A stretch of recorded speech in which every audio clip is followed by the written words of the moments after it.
itu kita dibayar 50% saja, gitu ya. Yang sisanya adalah kita tidak dibayar. Kecuali campaign. Kemudian utang tentunya tidak boleh dipotong kan, jadi utang tetap berjalan. Nah untuk mengatasi ini berarti kita harus menemukan suatu pekerjaan di mana pekerjaan ini bisa sejajar atau sejalan dengan COVID-19. Nah, COVID-19 adalah penyakit yang tidak kelihatan. Gitu ya, harus dilawan dengan pekerjaan yang tidak kelihatan. Sama-sama COVID ini penyakit uang samar. Crowd One juga bisnis uang samar, gitu. Sama-sama nggak kelihatan, gitu. Lebih dah bola ya. Jadi kalau kita sederhanakan kalau dalam bahasa Balinya ya, jadi sama-sama digital gitu. Oke, nah bisnis yang saya ingin share adalah Crowd One. Nanti, jadi Bapak dan Ibu dan Jiro Mangku bisa nanti kalau memang ada pertanyaan Selamat yang menjelaskan, stop tanya, apapun bentuk pertanyaan silakan. Oke, nah, Crowd One ini adalah perusahaan yang mempunyai legalitas lengkap. Nah, kenapa saya mungkin dimulai dari legalitas? Karena kalau kita mengerjakan suatu pekerjaan yang melibatkan masyarakat umum, masyarakat banyak, apalagi uang masyarakat, kita berarti yang pasti akan kita hadapi adalah suatu perbuatan legalitas. Nah, karena dia pengacara, advokat, ketika saya dikenalin pertama, yang saya lihat pertama ada legalitas. Ada nggak legalitasnya? Ternyata legalitasnya ada, internasional. Kemudian kedua, ada legal departemen. Jadi legalitas dengan legal departemen itu berbeda. Legalitas adalah dokumen yang bisa Crowd One ini menjalankan bisnisnya di negaranya dia berdiri sama di negara-negara tempat pengembangannya. Kalau legal departemen adalah departemen yang mengurus bagian hukum, yang bertanggung jawab terhadap hukum. Nah, jadi legal departemen itu berfungsi sebagai yang akan menindaklanjuti. Jadi barang siapa, baik instansi maupun perseorangan yang dengan sengaja maupun tidak sengaja menyebarluaskan fitnah terhadap Crowd One, hal-hal yang tidak benar terhadap Crowd One, maka kita bisa melakukan tindakan hukum. Gitu ya. Jadi kalau di dalam KUHP kita itu pasal 311 itu fitnah namanya, 311 Undang-Undang nomor 11 tahun 2008. Asal nomor 8 tahun 2011 adalah tentang ITE. Oke? Jadi legalitasnya ada, legal departemen juga kita punya. Nah, banyak sekali perusahaan-perusahaan yang ada di luaran sana yang menjebol kita ya, jadi yang menipu kita lah, anggap scam itu, terutama di bisnis investasi itu mereka tidak punya legalitas lengkap, mereka juga tidak punya legal departemen. Dan berikutnya Crowd One juga bisa dilihat di Play Store. Jadi Pak lihat kalau Oppo, kemudian Samsung dan kawan-kawan itu semua bisa dilihat di legal departemen. Apa legal? Dari Play Store. Berarti ini seperti Pak ya, seperti barang impor ini istilahnya Pak ya. Napi. Niki, Crowd One Niki.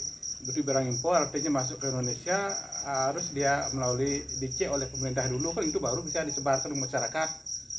Itu modelnya Pak ya, istilahnya nih. Jadi kalau Crowd One ini adalah bisnis Pak. Kalau impor kan barang dia. Iya, itu saya contohkan aja begitu. Jadi kita di dalam pengawasannya Bapeti Pak. Oh, ini keempat artinya sudah diketahui oleh Bapeti. pihak pemerintah.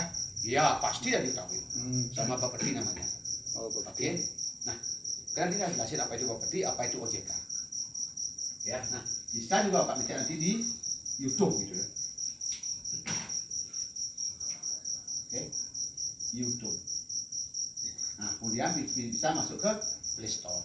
Jadi itulah parameter-parameter itu bisa melihat bahwa perusahaan ini ada legalitas, legal gitu ya.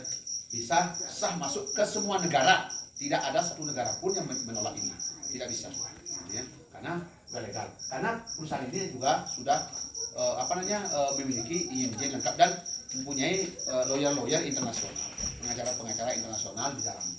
Oke? Crowd One adalah perusahaan internasional. Itu berdiri 1 tahun 10 bulan. Baru, belum 2 tahun. Berdirinya di Swedia. Kantor besarnya di Madrid, Spanyol. Oke, berarti perusahaan ini ada di Eropa. Berdirinya di Eropa. Oke. Kemudian ada di 177 negara di dunia. Dan ada kantornya di Yang terdekat itu adalah di Manila, Filipina.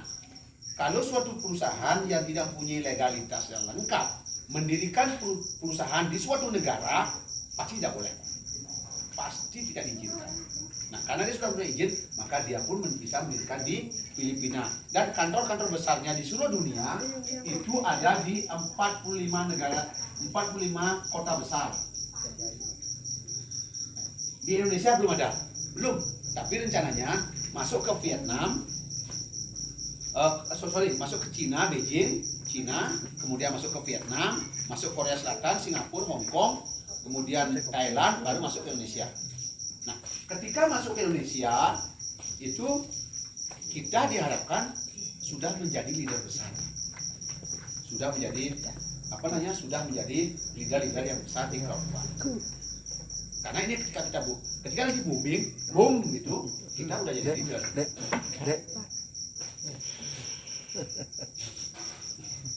Ini kayun teh. Membernya ada 13 juta. Membernya sudah 13 juta orang. Ya. Jadi banyak perusahaan-perusahaan yang multi level, semi multi level itu membernya paling 1,5 juta di seluruh dunia. Kita 13 juta orang. Oke. Nah, penambahan member setiap hari di dunia adalah 50.000 sampai 70.000 orang per hari. Di Bali ada penambahan mungkin berapa orang, di Jawa Timur, Jawa sama seluruh Indonesia, masuk ke Malaysia, Cina dan sebagainya, seluruh dunia. Oke. Nah, kalau perusahaan ini jelek, tidak mungkin sampai ke 13 juta member, enggak nyampe. Ya Pak ya, pasti nggak nyampe. Paling berapa member aja udah jebol gitu. Ini udah 13 juta. Oke. Targetnya adalah di tahun 2021 adalah 100 juta member. Oke, berarti kalau di sini penjelasan saya berarti 13 juta orang, 100 juta orang, berarti bisnis kita adalah bisnis jaringan. Bedanya jaringan dengan investasi banyak sekali. Wah, nanti sama dengan bisnis ini gitu kan. Beda. Dari sisi bisnisnya itu sudah beda. Gitu kan? Jadi beda. Jadi kalau bisnis investasi itu yang dicari adalah uang. Pasti ngomongin uang, dia bukan orang, dia ngomongin uang, dia ngomongin sama dia. Kalau di bisnis jaringan orang, karena saya hanya boleh satu orang saja bergabung. Pak Wayan Sudano satu aja boleh punya akun, itu Pak Nada satu, dan semua hanya satu aja, satu orang satu akun. Tidak boleh dua akun, walaupun kita banyak, misalnya ada yang banyak punya uang, dia mampu untuk memiliki akun 100 akun, nggak boleh di kedua, nggak boleh, hanya satu. Tapi kita boleh, istri juga boleh, gitu ya. Kalau suami juga boleh, atau anak-anak juga boleh yang sudah memiliki KTP, boleh. Keluarga kita juga boleh. Oke, apa bisnisnya crowd1? Oke, bisnisnya crowd1 ya. Jadi crowd1 adalah sama seperti startup kayak Lazada, Traveloka, gitu ya, Traveloka, kemudian Gojek, Grab, sama. Ya, di mana di dalamnya itu adalah ada suatu perusahaan yang bergabung, yang berafiliasi di dalamnya, gitu ya.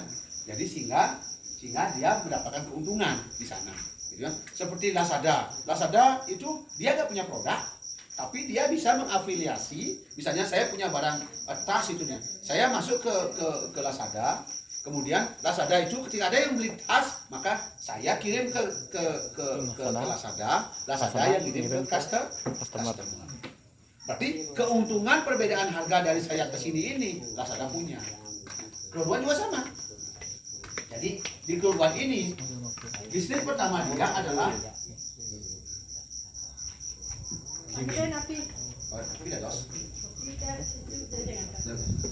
kopi saya nih. Giming. Nah, Giming ini ada perusahaan besar di dunia ini yang memang khusus yang game online saja, gitu. Namanya Magister. Nah, Magister ini perusahaan besar sekali yang mempunyai sampai jutaan aplikasi di seluruh dunia. yang di online, gitu ya. Aplikasi online itu jutaan dia punya, itu yang mainan game-game semua, gitu. Oke, nah kemudian loto sama, juga ada gamer-gamer, gitu ya main. Nah bahkan nanti ada game online karena akan menggunakan satelit, nanti kita bisa bermain game online live, gitu, bermain live nanti. Jadi kayak saya bermain berdua dengan bapak gitu misalnya, kita bisa bermain game nanti live Pak, karena menggunakan satelit nanti. Itu adalah yang dimiliki oleh Cloud1. Kemampuan itulah makanya Cloud1 itu menjadi perusahaan raksasa. Oke, yang kedua adalah magazine. Magazine ini majalah, apalagi sekarang musim COVID ini. Saya baca majalah, setelah itu saya kasih misalnya Pak Nata belum tentu mau megang majalah yang saya pegang. Kenapa? Karena dia takut saya kena COVID, betul nggak? Kalau saya ada yang baca majalah, ditaruh sama dia, terus saya ambil, saya nggak mau. Sekarang kerjanya majalah kita bisa dari HP. Udah online sudah, udahlah, keluar punya, simpel sekali. Oke? Nah, kalau kita belajar juga sama. Kita sekarang kan tidak bisa belajar kelas banyak kan? Pasti tidak boleh. Atau kita yang takut. Nah, kita di sini juga ada e-learning.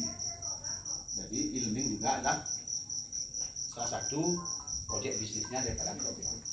Oke, yang ketiga adalah online event. Oke, contoh kasino. Kasinonya bukan milik Cloud1, bukan, tapi sistemnya iya. Bahkan kita sekarang bisa main judi dari HP, betul nggak? Sistemnya itu milik Cloud1. Sistemnya, tapi judinya sendiri bukan Cloud1 punya. Oke, dari sana juga kita bisa sekarang main kasino kemana kita mau? Ke Malaysia itu misalnya, kita bisa ngedownload dari sini. Kita bisa main judi di sini lawan teman kita yang ada di Malaysia dari HP atau Singapura. Oke. Nah, yang misalnya tinju sepak bola yang live itu adalah Cloud1. Jadi dia membayar royalti kepada. Yang keempat, tadi saya ngomong Traveloka kan? Traveloka itu bisa apa itu? Travel kan namanya, Traveloka. Pasti travel kan? Nah, Cloud1 juga ada yang bergabung dengan Cloud1 namanya LiveTrans. LiveTrans ini adalah perusahaan travel internasional yang bergabung dengan Cloud1. Dia membayar 10 triliun kepada Cloud1. 10 T. Waktu itu saya yang lama, ini Pak Puno yang lama, itu Pak Nata juga yang lama, itu ada kita dapat, Pak Anu juga dapat yang gratis apa yang gratis? Belum. Pak Pur belum dapat. Belum. Jadi waktu itu kita dapat gratis Pak. Satu orang dapat 2 gratis, 2 orang gratis. Satu orang boleh menggabungkan 2 gratis. Yang bayar ke Cloud1 siapa? Namanya LiveTrans. Ya, LiveTrans. Nah, Bapak bisa cek ke Google. Silakan masuk ke YouTube, klik LiveTrans. Apa itu? Nanti dijelasin. LiveTrans adalah perusahaan travel internasional yang melayani pemesanan tiket hotel. Saya sudah dicek Sun Regis ada, Laguna ada, Mulia ada, Nusa Dua Beach ada, Intercontinental ada, gitu ya. Hotel gede-gede semua saya cek.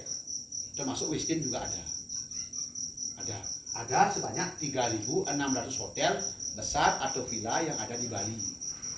Bali ya Pak. Oke, ketika saya ngecek ke Jepang, nah di sana ada 2.000 hotel lebih di Jepang, di Tokyo saja.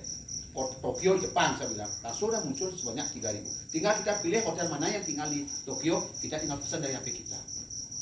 Oke. Kemudian tiket pesawat juga bisa. Kemudian berikutnya kapal pesiar. Jadi kalau Bapak Ibu nanti mau berlibur di kapal pesiar bukan kapal feri ya. Nanti saya mau ke Lombok pesan tiket ke LiveTrans, nggak ngerti LiveTrans. Ya, kapal pesiar. Jadi, kapal pesiar juga sama. Kita bisa beli tiket ke kapal untuk ke kapal pesiar liburan melalui LiveTrans. Nah, kemudian berikutnya adalah Kondos. Nah, jadi kalau kita bergabung di Cloud1 dengan modal